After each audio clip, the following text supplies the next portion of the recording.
everyone, this is Roseanne Portia from Map System, and this is tutorial 2 for cracking the referral code, how to get more referrals in your business. And I'm looking forward very much. It's getting closer. We're nearly at the time for your PD day, and this is the final tutorial. I trust that you enjoyed the previous one, which was about selecting your ideal client and also about the two spectrums of educating your client about all of the services you have, and educating your client that yes, you do want to have more referrals from them. So if you haven't already had a look at that video, I encourage you to do so.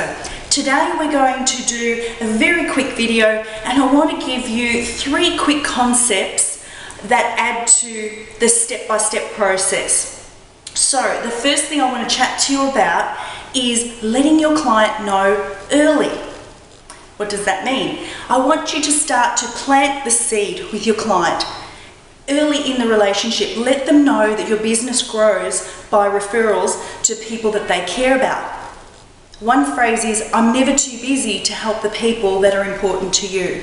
Write that one down.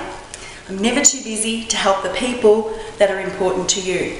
And what this does is, if you start from the first appointment, of course, once they've signed up and they're absolutely engaging you to do the work for them, if you start letting them know about people being referred to you in a very soft way, we call it seeding, planting the seed, but do it early. A lot of financial professionals leave it till the end of the transaction, and what they do is they hand over 2 or 3 business cards and say, oh, by the way, if you know of anybody, can you please pass on my details? I don't encourage that you do that day one, of course, but maybe you say something along the lines of, look, John and Mary, I really am committed to doing a fantastic job for you. Thank you for engaging me to do this work. And look, you know what? If we do a great job, only if we do a great job, maybe you can introduce me to some other people that you know. It can be that simple. But you've planted the seed for a conversation to be had at a later date. What does that do? It actually sparks their neurons in their brain and makes them start thinking about who they know that they can introduce you to. Okay, so that's really powerful.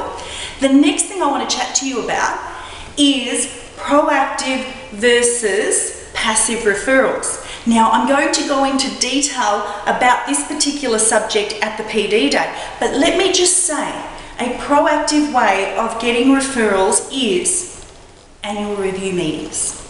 Now, not enough financial professionals actually take advantage of the annual review meeting in terms of, yes, we want to do a fantastic job for our client, make sure that all their needs are met, that there's no gaps, check that off, clients looked after, everything's great. And then secondly, your approach should be always to go into that meeting with the vision of, how can I get some referrals? Because think of it this way, if the client has no more needs, that they're okay, they're set, and you've given them the peace of mind through that annual review that everything's okay, the way it should be, they're going to feel wonderful. They're going to feel warm and fuzzy, and they're going to feel that sense of certainty that they are absolutely looked after.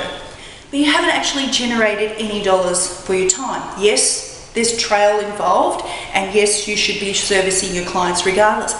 But what about asking for some referrals? They've been a loyal client for a while.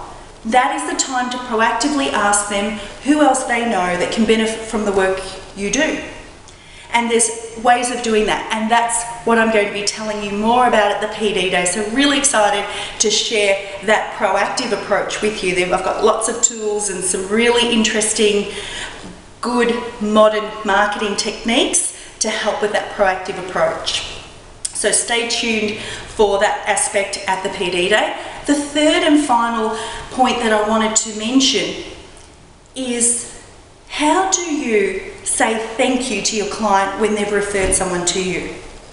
A lot of businesses fail to even pick up the phone and thank their client. And you know what? It's sad, but you get busy, you are just, doing the job at hand, the phone's ringing, emails are going.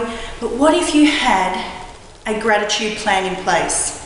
What if cards went out with scratchies, or a voucher to a store that you think would be it a nice gesture or some flowers or chocolate or a bottle of wine or movie tickets, something along those lines where you can say thank you to the client, or even picking up the phone and making a phone call and letting that client have such a feel-good feeling, such an amazing experience, that they'll turn around and think, you know what, who else do I know that I can refer to my financial planner or my mortgage broker, because you know what, he's such a great guy. He rang me and he thanked me, and very few people these days in business do take that step and thank their clients in one way or another.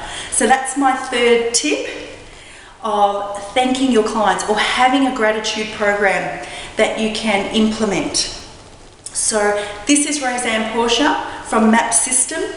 I look forward to catching up with you at the PD Day. I trust that these tutorials have been interesting and valuable, and I look forward to your feedback on the day. Please come up and introduce yourself to me. So in the meantime, take care and bye for now.